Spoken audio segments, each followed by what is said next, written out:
ప్రభువైన యేసుక్రీస్తు నామములో విశ్రాంతి క్రిస్టియన్ యూట్యూబ్ ఛానల్ వీక్షిస్తున్న ప్రతి ఒక్కరికి వందనాలు తెలియజేస్తూ ఉన్నాను. సోషల్ మీడియాలో పాస్టర్ జాన్ జబరాజ్ గారి మీద ఒక కేసు పడినట్లుగా పోస్ట్ వైరల్ అవుతుంది. దాని విషయమే నేను చదివినప్పుడు హిందూ మరియు ఇండియన్ టుడే అనే న్యూస్ పేపర్ లో కూడా ఆ యొక్క ఆర్టికల్ వచ్చినట్లు కనబడుతుంది. 2 రోజుల క్రితం ఈ యొక్క న్యూస్ రావడం జరిగింది. వాటి యొక్క స్క్రీన్ షాట్స్ కూడా మీకు పెడుతున్నాను చూడండి. పాస్టర్ జాన్ జబరాజ్ గారు మైనర్ బాలికల మీద ఆయన లైంగిక పరమైన దాడి చేసినట్లుగా ఆయన మీద పోక్సో చట్టం కింద ఆయన మీద కేసు నమోదైనట్లుగా తెలుస్తూ ఉంది.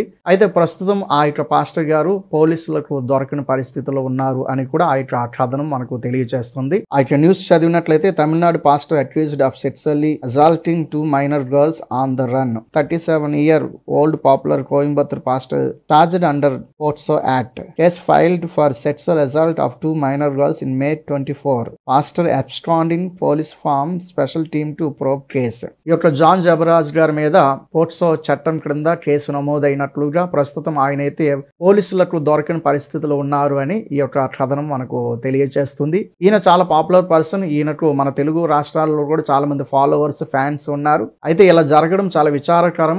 ఒకవేళ ఆయన నిజంగానే అటువంటి ఘోరమైన కార్యం చేసినట్లయితే ఖచ్చితంగా చట్టపరంగా ఆయనను శిక్ష విధించాలి. అలాగే ఆయన చట్టానికి లోబడాలి. శిక్షకు ఆయన ఖచ్చితంగా యాక్సెప్ట్ చేయాలి.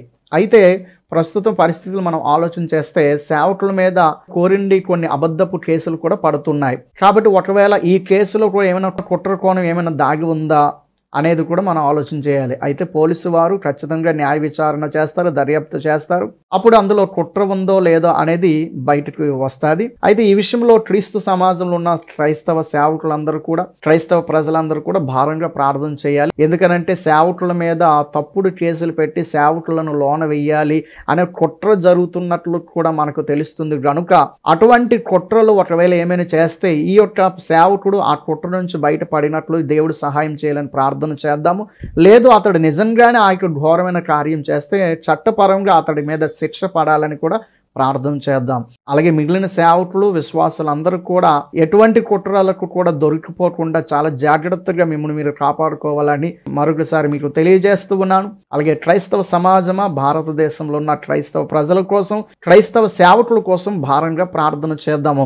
సాతాను పన్నాగములో పడి వారు ఈ రకమైన ఘోర కార్యాలు చేసి క్రైస్తవ్యానికి అవమానం తెచ్చే కార్యాలు జరగకుండా ప్రార్థన చేద్దాం. అలాగే సేవకుల యొక్క సాక్ష్యాలను ఏదో రకంగా పాడు చేయడానికి జరుగుతున్న ఇటువంటి కుట్రలలో కూడా పడిపోకుండా జ్ఞానయుక్తంగా దేవుడు సేవకులను తప్పించాలని కూడా భారంగా ప్రార్థన చేద్దాం. మొత్తానికి జాన్ జబరాజ్ గారు ఈ యొక్క ఘోరమైన పాపపు కార్యం చేసి ఉన్నట్లయితే ఖచ్చితంగా ఆయన శిక్షకు అర్హుడు. చట్టానికి ఆయన లోబడాలి. ఒకవేళ ఇందులో ఏమైనా కుట్ర కోణం ఏమైనా ఉన్నట్లయితే దేవుడి పోలీసులకు అటు జ్ఞానం ఇచ్చి దైవజనుడు ఆ కుట్ర నుంచి బయటపడేటట్లు దేవుడు సహాయం చేయాలని ప్రార్థన చేద్దాం.